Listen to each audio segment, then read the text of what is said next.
आज सुबह ठंडी और मैं कहूँ सुनहरी सूरज की किरणों के साथ लखनऊ से निकल रहे हैं, चल रहे हैं आज चंबल घाटी में। गंगा जी को पहले पार करते हुए, गंगा जी को प्रणाम करते हुए। गंगा जी का अपना अलग महत्व है, ये सदा नीरा हैं और इस मैं कहूँ पितृपक्ष में पितरों को हम सब की श्रद्धा पहुँचाने का एक माध्यम है। सूर्य जी के माध्यम से सूर्य भगवान इनसे परिलक्षित होकर के करते हैं। आगे हम चलते हैं, आगे इष्टिकापुरी इटावा आता है, यमुना का कछार है, इसके बाद आ जाती है चंबल। चंबल अपने आप में आपको परिचय देने की आवश्यकता नहीं है। वैसे आध्यात्मिक रूप से ये जो है हमारे जो माने संत हैं रविदास जी महाराज, उनके कृपा होता है और इसका पुराणों में चरमणवती, चरणावती इत्यादि नाम दिया गया है। लेकिन कुछ स्थापित भी है और उसकी अलग अलग कथा कहानियाँ हैं। आज हम उन दुर्गम घाटियों के बीच से होके आए चलेंगे जहाँ एक तरफ तो चंबल अपने दूसरे रूप में विख्यात रही है, आप समझें, लेकिन एक चंबल का दूसरा पक्ष भी है कि जहाँ एक तरफ क्रांति, बगावत, इस तरह के यानी दस्युओं का जहाँ एक तरह का वातावरण था, तो वहीं दूसरी तरफ अध्यात्म की भी यहाँ प्रखर ज्वाला प्रज्वलित होती रही है।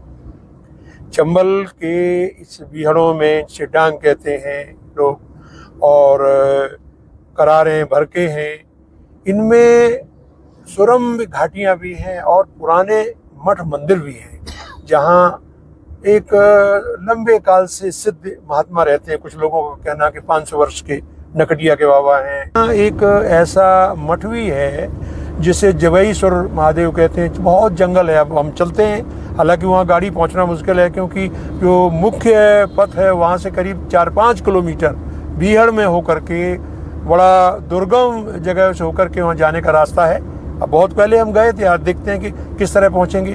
वो जगह है जहाँ अनाम मैं कहूँ श्रद्धा से पूरित होकर के ऐसी आत्माएं आती हैं, अदृश्य आत्माएं आती हैं जो 4 बजे ब्रह्म मुहूर्त में आकर के इन जबईश्वर महादेव पर अपने जल चढ़ाती हैं, पुष्प चढ़ाती हैं। और कुछ लोगों ने तो वहाँ रुक कर के देखने का भी प्रयास किया, बताते हैं, लेकिन उस समय उनको नींद आ गई और जब आँख खुली तो देखे कि वहाँ पुष्प चढ़े हुए हैं। वो मंदिर भी हम आपको दिखाएंगे जो अपने आप में फेमस है, प्रसिद्ध है। और सबका एक तरफ जहाँ हम कहते हैं कि उस आतंक में वो लोग भी यहाँ आकर के शरण लेते थे और दूसरी तरफ महात्मा सिद्ध और आम जनमानस, यहाँ किसी को कोई डर नहीं था, निर्भय होकर के लोग आते थे, घूमते थे।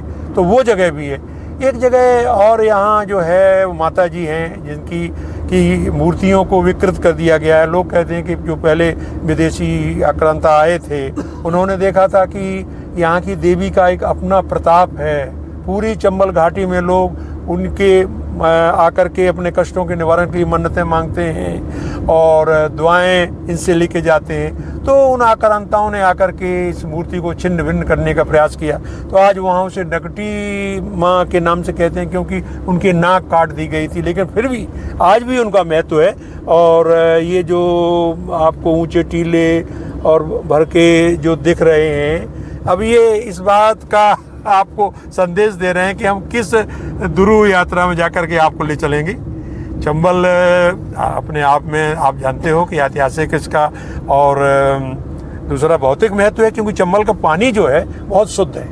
इसको कहते हैं, इसमें जो आप कोई पैसा डालिए दूर से दिखता है, क्योंकि चंबल जो है हमेशा उन क्षेत्रों से गुजरी है जहाँ पहाड़ी जंगली क्षेत्र है, किसी नगर के पास से नहीं गुजरी, इसलिए प्रदूषित नहीं है और इसका पानी बड़ा स्वच्छ है।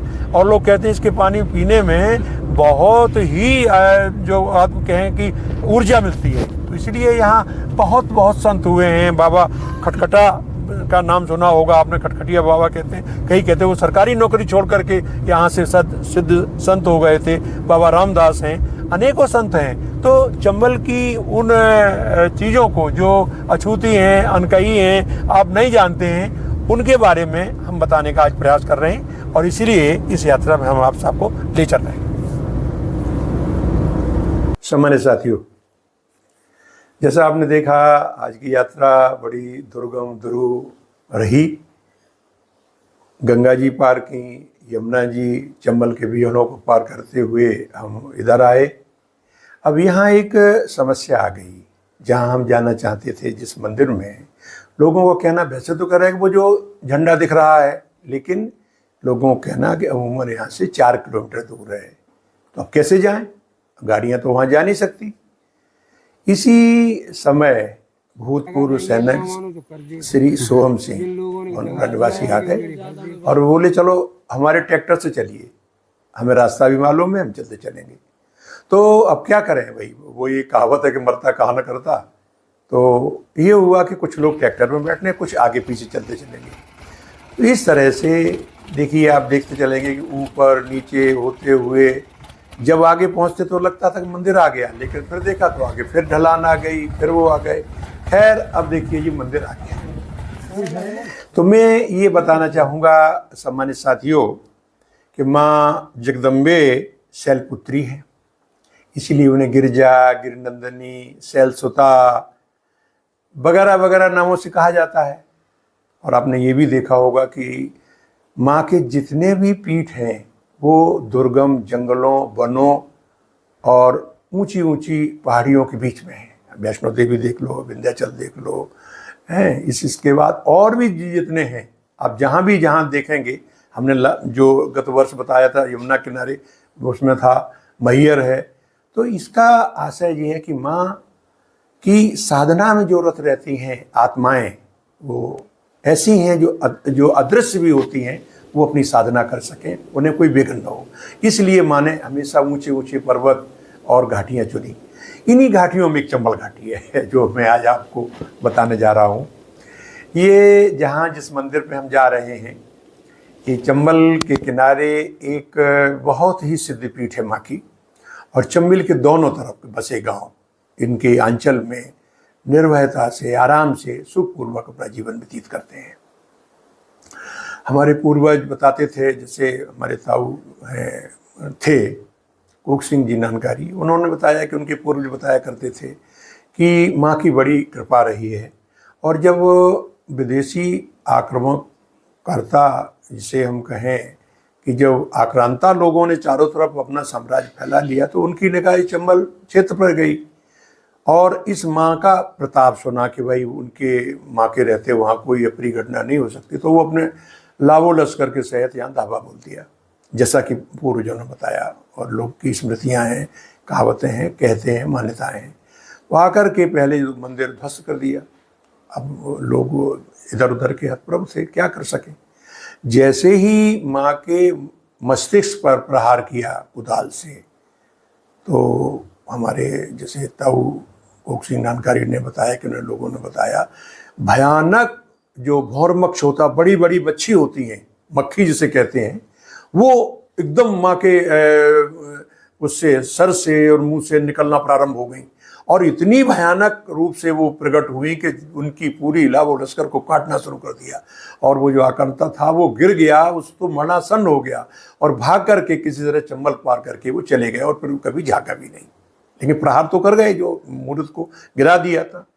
तो इसके बाद क्या हुआ कि लोगों ने इसको आपस में मिल करके गांव, हमारे मैंने एक बार जिक्र भी किया था पिछले एपिसोड में कि महावीर सिंह जी भदौरिया, जो पहले भारत सरकार के सशस्त्र उसमें थे सैनिक, वो इसके बाद मध्य प्रदेश सरकार में पुलिस में विजिलेंस में आए, तो वो हमारे साथ पढ़ते थे। उनके खेत इसके पास लगे हुए हैं, इसी मंदिर से नीचे।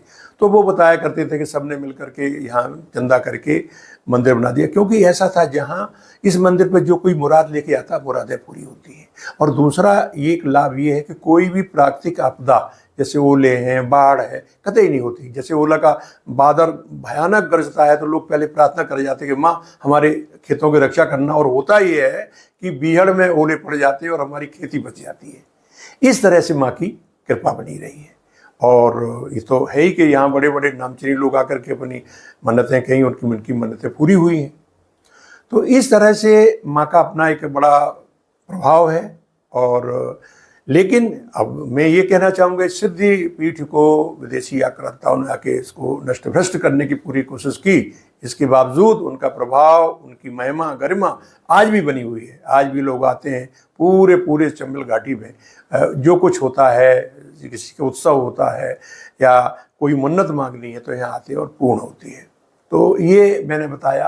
अब इसके बारे में जो आगे की कथा है वो यहीं गांव के, ये भवनपुरा गांव के राजन सिंह चौहान उर्फ राजो बाबा कहते हैं इनको, वो आते जाते हैं यहाँ, उनके मुंह से आप सुन लीजिए। 2000 में इसका निर्माण वो हुआ है निर्माण, लेकिन इससे पहले मुगल शासन की जब व्यवस्था थी, ये जो है यहाँ पर उन्होंने इस माता की मूर्ति को खंडित कर दिया था। इसमें खंडित मूर्तियाँ हैं अभी तक, लेकिन अब जो है सुरक्षित इनकी पूजा वगैरह होती है, लेकिन मूर्तियाँ अभी भी खंडित ही हैं।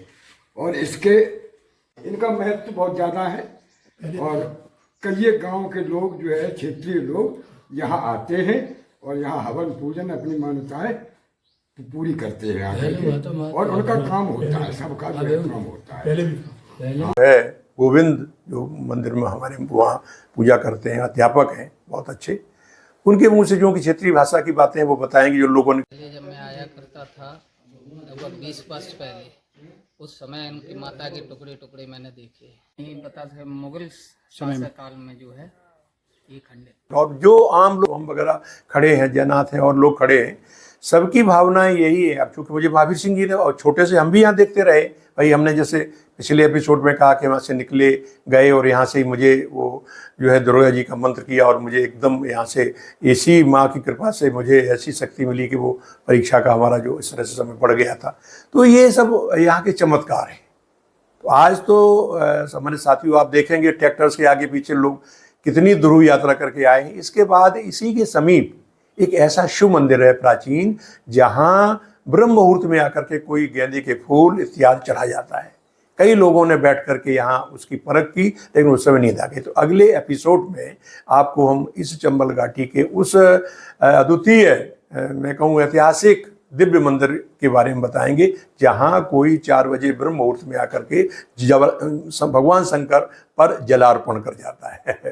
तो ये अपने आप में एक अद्भुत और अभूतपूर्व है। इसके बारे में हम आपको बताएंगे। तो आज सम्मानित साथियों बस इतना ही। जय जगदम्बे, जय दुर्गे माँ।